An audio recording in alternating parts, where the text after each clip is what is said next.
बिस्मिल्लाहिर्रहमानिर्रहीम। ये lecture gender study के टॉपिक के ऊपर है जिसका नाम है फेमिनिज़म। ये लेक्चर हमें जेंडर स्टडी में भी हेल्प देगा और इंटरनेशनल रिलेशन में भी हेल्प देगा। इसमें मैंने 3 चीज़ें आपसे डिस्कस करनी हैं, जिसमें पहले लेवल पर जेंडर स्टडी की डेफिनेशन है, दूसरे पे फेमिनिज़म की डेफिनेशन है और तीसरी जो चीज़ है वो एक्टिविस्ट हैं उनकी इसके ऊपर क्या राय कायम है फेमिनिज़म के ऊपर। और एंड में जो है वो मेरी पर्सनल रिसर्च है, उसका एग्ज़ाम से कोई ताल्लुक़ नहीं है लेकिन हकीकत से ज़रूर ताल्लुक़ है। मैं चाहता हूँ कि आपको उससे ज़रूर आगाह करूँ। तो सबसे पहले जो है वो हम देखते हैं कि जेंडर कहते किसको हैं। जेंडर को समझने के लिए मैं आपको एक छोटी सी एग्ज़ाम्पल देता हूँ।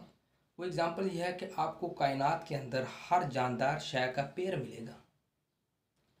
वो किसी भी चीज़ का हो सकता है, वो जानवरों में भी हो सकता है, वो समुद्र की मखलूक में भी हो सकता है, वो कोई चीज़ भी हो, जो भी जिंदा चीज़ है आपको उसके अंदर पेयर मिलेगा। इसी तरह ही इंसानों का भी एक पेयर बनाया हुआ अल्लाह ताला ने। उस पेयर के अंदर एक मर्द है, एक औरत है। इस पेयर के अंदर जो पावर डिफरेंसेस क्रिएट हुए हैं ना, उसको हम जेंडर कहते हैं। वो किस बुनियाद के ऊपर हो सकते हैं, उसकी वेरियस बुनियादें हैं। वो बुनियाद सेक्स की भी हो सकती है, वो सोसाइटी की भी हो सकती है, सोसाइटी कंस्ट्रक्शन भी हो सकती है, वो कोई चीज़ भी हो सकती है। तो जेंडर का मतलब ये है कि मर्द और औरत के दरमियान जो पावर का इम्बैलेंस है उसको हम जेंडर कहते हैं। तो इसकी डेफिनेशन ये बनी, the imbalance of power between man and women is called gender. Now अब देखते हैं कि फेमिनिज्म क्या चीज़ है। फेमिनिज्म का मतलब ये है, ये पिछली ही चीज़ से कनेक्ट है। अगर हम कहें कि जो पावर का जो इम्बैलेंस है बिटवीन मैन एंड वुमेन, इसको बैलेंस करने के लिए जो तहरीक चलाई जाती है उसको हम कहते हैं कि वो फेमिनिज्म है। ये बड़ी सिंपल सी चीज़ है समझने के लिए। अब फेमिनिज्म की डेफिनेशन ये है कि ऐसी तहरीक जिसका मुतालबा ये है कि मर्दों को औरतों के बराबर तसव्वुर किया जाए। This is the definition of feminism. और वो तमाम स्पेयर्स ऑफ लाइफ में आते हैं। एग्ज़ाम्पल एम्प्लॉयमेंट है, एजुकेशन है, पॉलिटिक्स है, राइट है, सोशली है। और फेमिनिज्म को कोर फेमिनिज्म भी कहा जाता है। अब जो मुख्तलिफ एक्टिविस्ट हैं उनकी इसके ऊपर क्या राय है। सबसे पहले तो है रोज़मेरी टॉम। उनकी क्या राय है इसके ऊपर। उन्होंने फेमिनिज्म को इस तरह डिफ़ाइन किया है, वो कहते हैं कि फेमिनिज्म ये चीज़ बयान करती है कि औरत के ऊपर ऑपरेशन क्या है और इसके असबाब क्या है और उसके कॉन्सिक्वेंसेस क्या निकलते हैं, उसको हम कैसे रिमूव कर सकते हैं और औरत को उससे कैसे निजात दिला सकते हैं।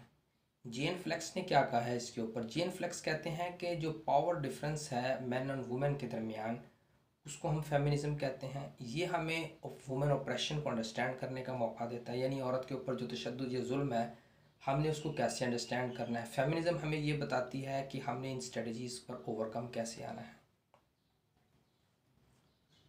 उसके अलावा बेल हुक्स ने क्या कहा है। बेल हुक्स कहती हैं कि फेमिनिज़म एक ऐसी मूवमेंट है जिसके अंदर सेक्सिस्ट एक्सप्लॉयटेशन और ऑप्रेशन को ख़त्म किया जाता है।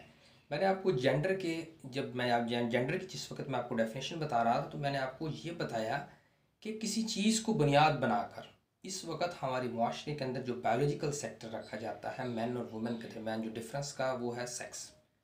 यानी कि मर्द और औरत का जो बायोलॉजिकल सेक्टर है उसकी बुनियाद पर जो एक्सप्लॉटेशन की जाती है औरत की या जो ऑपरेशन किया जाता है, फेमिनिज्म उसको ख़त्म करने की सलाहियत रखती है। यह एक तहरीक है।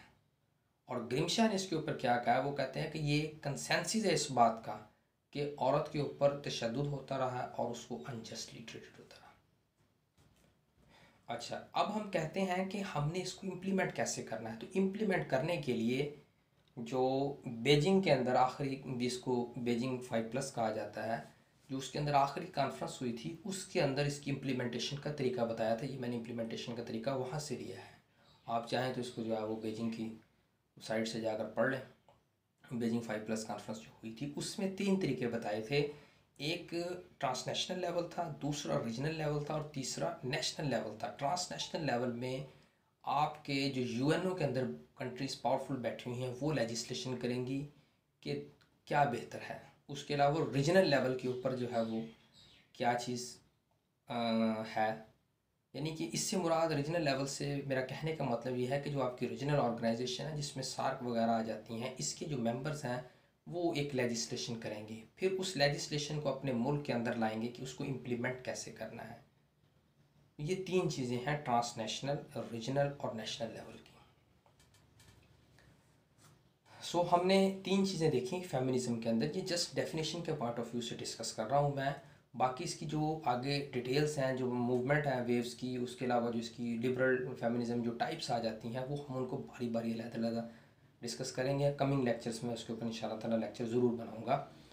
तो हमने जेंडर की डेफिनेशन देखी कि जेंडर क्या चीज़ होता है। जो पावर और डिफरेंस है मैन एंड वुमेन के दरमियान, उसको हम जेंडर कहते हैं। फेमिनिज्म की हमने डेफिनेशन देखी कि ऐसी तहरीक जिसका ये मुतालबा है कि मर्दों को जो हकूक़ हासिल है वही औरतों को हासिल होने चाहिए। फिर हमने एक्टिविस्ट की राय देखी जिनमें रोज़मेरी टोंग्स थे, जीन फ्लेक्स थी, उसके अलावा बेल हुक्स थी और ग्रिमशा थी। फिर हमने एंड में ये देखा कि इसको इम्प्लीमेंट कैसे किया जा सकता है, जिसमें ट्रांसनेशनल लेवल है, रीजनल लेवल है, फिर नेशनल लेवल है। नाउ अब जो है वो पर्सनल रिसर्च है जो मैं आपके साथ शेयर कर सकता हूँ। हो सकता है कि आप इत्तेफाक करें, हो सकता है कि ना इत्तेफाक करें। जो पर्सनल रिसर्च है उसका ये मतलब नहीं है कि मैं अपनी पॉलिसी किसी के ऊपर इम्पोज कर दूँ, लेकिन जो मैंने पढ़ा है वेरियस प्लेटफॉर्म से, लेकिन वो ज़रूर मैं आपको बताता हूँ। वो क्या है? पहली तो बात ये होती है कि हम जब भी किसी सब्जेक्ट को पढ़ते हैं उसमें ये देखा जाता होता है कि आया कि वो सब्जेक्ट हमारी आइडियोलॉजी के मुताबिक है या नहीं है, पहली चीज़। दूसरी चीज़ ये देखी जाती है उसके कुछ प्रॉस एंड कॉन्स तो नहीं है हमारे मुल्क के अंदर।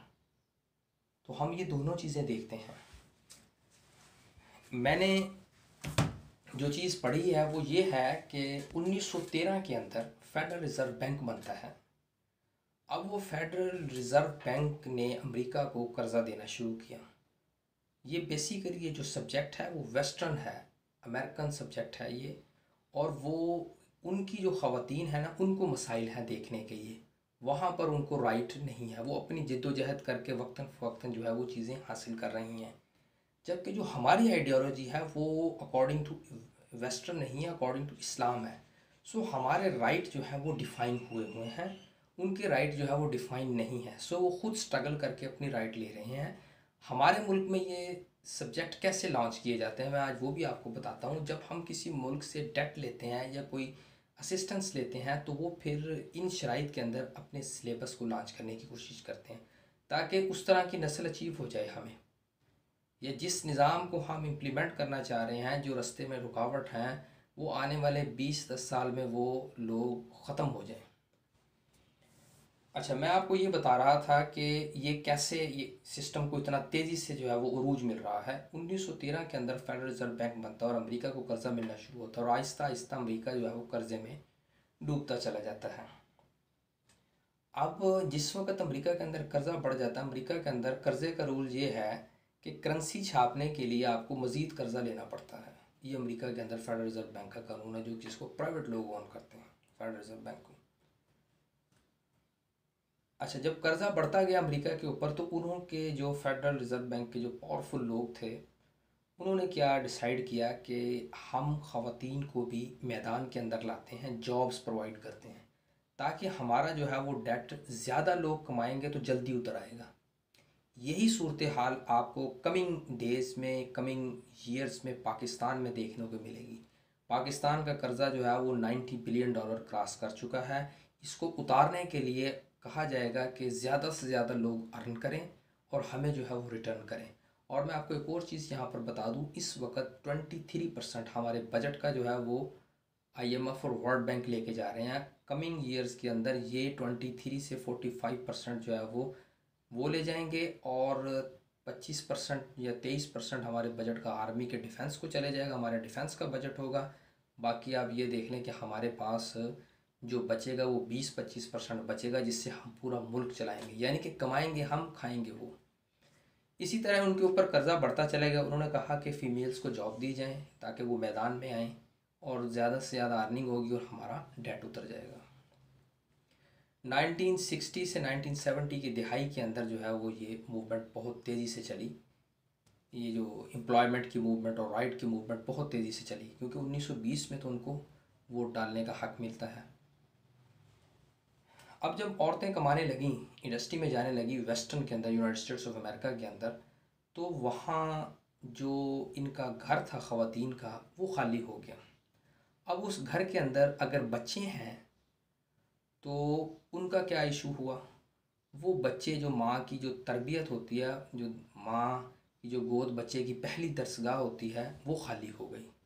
जिस वक्त बाप भी इंडस्ट्री में है, माँ भी इंडस्ट्री में है, तो घर खाली हुआ। फिर जो नेशन आपने अचीव करनी है ना, उसके लिए उन्होंने क्या कि उन्होंने वही सिलेबस लॉन्च करने शुरू किए जो एक ख़ास कम्युनिटी को रिक्वायर थे। जैसे कि कोई अगर लिबरल कौम चाहिए, उन्होंने उस तरह का सिलेबस लॉन्च कर दिया। उनको ऐसी कौम चाहिए कि जो शरिया लेस हो, ऐसी कौम चाहिए जो जैसी भी आपको कौम चाहिए, आप वैसा सिलेबस लॉन्च कर दे। ठीक 20-22 साल बाद जिस वक्त वो लड़का अपनी यूथ को पहुंचेगा, उसकी जो है वो मेमोरी उसी के मुताबिक डेवलप हो चुकी होगी। तो ये सिस्टम उन्होंने वहाँ पर लॉन्च किया और उससे जो है वो उनका घर खाली हुआ।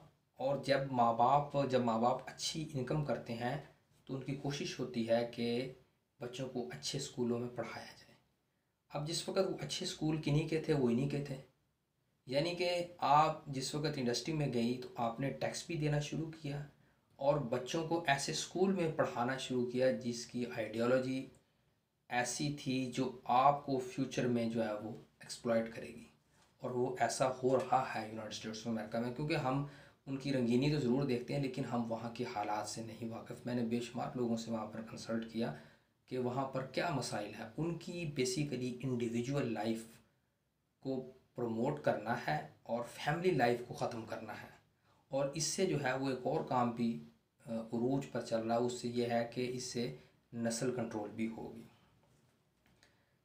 अब यही चीज़ें जो है वो आहिस्ता आहिस्ता हमारे मुल्कों की तरफ भी आना शुरू हो रही हैं। रिसेंटली यूनाइटेड नेशन ने कानून पास किया जिसमें औरत को प्रॉस्टिट्यूट नहीं कहा जा सकता, वो सेक्स वर्कर कहा जाएगा।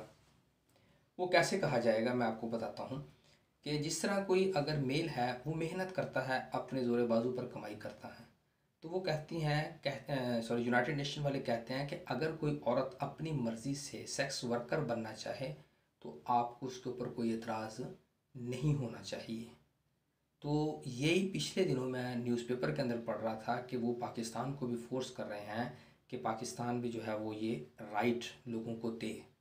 उसके अलावा एक और चीज़ आपको मैं यहाँ पर बता दूँ कि हमारे यहाँ ये जो इक्वालिटी, बिल्कुल इक्वालिटी है ना, ये डेंजरस है। कैसे? हमारा एक इस्लामिक कंट्री है, हमारा एक अलहदा से एक निज़ाम है। हमारे निज़ाम में ये है कि अगर मेल है तो उसको प्रॉपर्टी में एक हिस्सा मिलता है, औरत को उसके मुकाबले में आधा मिलता है। लेकिन अल्लाह ताला ने औरत के 8 रिश्ते ऐसे बनाए हैं जिनको आधा आधा करके मिलता है, जबकि मर्द के रिश्ते 4 ऐसे बनाए हैं जिनको एक एक मिलता है। अब 4 एक एक हों और आधा आधा मिल के 8, वो इक्वली ही होते हैं। लेकिन वो क्या करना चाहते हैं कि इस निज़ाम को, जो हमारा जो प्रॉपर्टी का निज़ाम है, इसमें भी इक्वालिटी लाई जाए ताकि हमारी जो इस्लामिक आइडियोलॉजी है इसको ख़त्म किया जाए। तो ये इस तरह की चीज़ें जो है वो ये इम्प्लीमेंट करने की कोशिश करते हैं इस हमारे ममालिक में जो वीक कंट्रीज़ होती हैं, स्पेशली इस्लामिक कंट्रीज़ में। दूसरे कई ममालिक को तो इसका इशू नहीं होता है। तो ये जो है वो पर्सनल रिसर्च थी जो कि मैंने आपसे शेयर की। हो सकता है कि आप इत्तेफाक करें, हो सकता है कि आप इत्तेफाक ना करें, लेकिन मेरा डिसीजन आपको बाइंड नहीं कर सकता, ठीक है जी। लेकिन हमारा जो ताल्लुक़ है वो पहले से जेंडर से लेके इम्प्लीमेंटेशन तक था, इसका ताल्लुक़ जो है सब्जेक्ट का। बाकी जो है वो पर्सनल आरा है, जो मैंने अपने मुल्क में मसाइल देख रहा हूँ वो मैंने आपसे जो है वो शेयर की और कमिंग डेज़ का भी मैंने आपको बताया। इसको लेक्चर को सुनने के लिए शुक्रिया। अल्लाह हाफ़िज़।